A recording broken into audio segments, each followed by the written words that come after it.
Well, after a day of rest, talks resume at COP28 in Dubai. Pressure mounting as the United Nations Climate Conference begins its final week. Focus on the future of fossil fuels on a dangerously warming planet. Negotiators will work to finalize a key document called the Global Stocktake as well. Here's a COP28 President, Sultan Al Jaber. We have achieved consensus on the first day with the loss and damage, and I believe that we can do it again. In the next 5 days, we have the potential to deliver a paradigm shift that can define global economies and our future, and put the most vulnerable in the center of climate action. Well, for more, we can cross to Dubai and speak to Michael Jacobs, a professor of political economy at Sheffield University and an expert in UN climate talks. Hello to you, Michael. Thank you for speaking to us. You're attending the conference. We just heard that upbeat message from the president of COP28. You're a professor. What grade would you give that first week of the event? I think I'd give it a score of 7 out of 10. The first day of this COP was really quite dramatic. Normally nothing happens on the first day. Normally the delegates can barely agree an agenda. But what the United Arab Emirates did as chair of the COP was reach one of the most important decisions of this fortnight on the very first day, which is very, very unusual. On the loss and damage fund, the fund that developing countries have been asking for many years to provide money for the damage and the economic costs that they are already experiencing from climate change, just as in the report that you've just had. And they've been asking the developed countries, the rich countries, for money for this. And last year a fund was agreed, but no money. This year the fund was finalised and then money was put into it, about $500 million. Now that's not nearly enough, but it was quite a coup for the United Arab Emirates as chair of the conference to pull that off on the first day. Since then, they've had a lot of announcements, governments, businesses here making all kinds of promises and pledges. Quite difficult to work out exactly what they mean. And now we're into the final few days when the negotiating text gets done. We're still at the very first stage in practice of that. So let's see what happens over the next few days. Yeah, the U.S. Special Envoy, John Kerry, said, quote, "We have done a lot in the first week and we've accomplished real things." What remains, Michael, for these final few days in Dubai? The big issue is on the future of fossil fuels.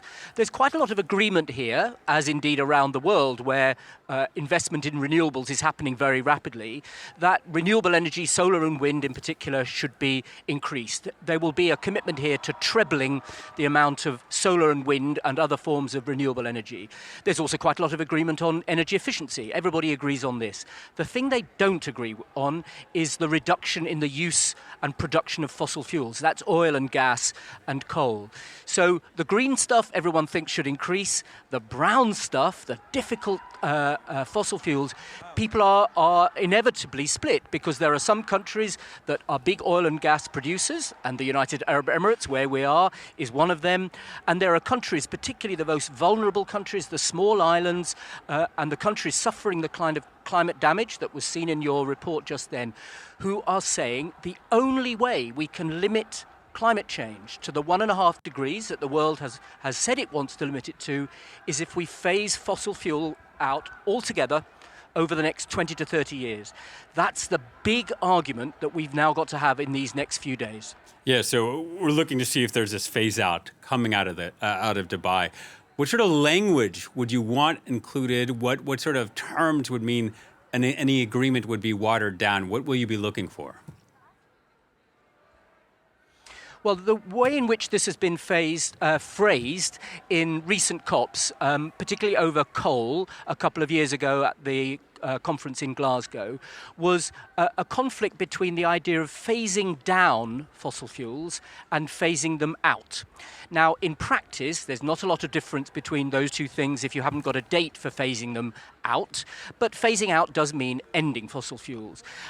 My view is that we will get away from that wording. There's not a lot of compromise achievable between phasing down and phasing out. So I think what we will see is a different form of words. So, for example, we will say a world free of fossil fuels in the future, or some other phrase that captures the idea that sometime around 2050 we are really going to be on the way out for fossil fuels, even if we find a little bit of different language. You know, these conferences are all about finding some words which kind of give each side something of what they want, but which take the argument forward. And I think that's what we will get at the end of this conference. Something that isn't phasing out or phasing down. It's a new form of words, but does indicate that everybody acknowledges that at some point in the relatively near future, we will no longer be seeing fossil fuels used.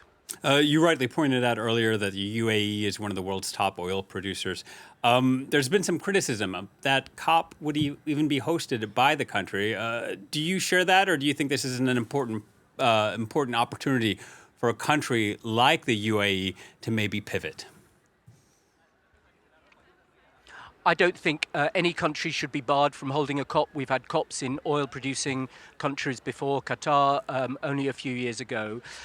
There was a lot of controversy about the person that UAE put in charge of the COP, who is also the chief executive of their oil and gas company and also their renewable energy company. He has multiple jobs, but he is the person they appointed, and the host country has the right to appoint who they want. It puts pressure on him because obviously UAE has very strong oil interests, and it is continuing with them. You know, it's not as if it is on a path to phasing out or down at the moment. So it puts a lot of pressure on him as the chair. He has to be neutral, he has to be impartial. And everybody will be watching to see whether that is how he behaves. And in a sense, that might make him a little less anxious to do what the UAE might want on its own, and a bit more anxious to do what some of the developing countries here want to do. The other bit of pressure on the UAE is the amount of money they have. This is a very, very rich country.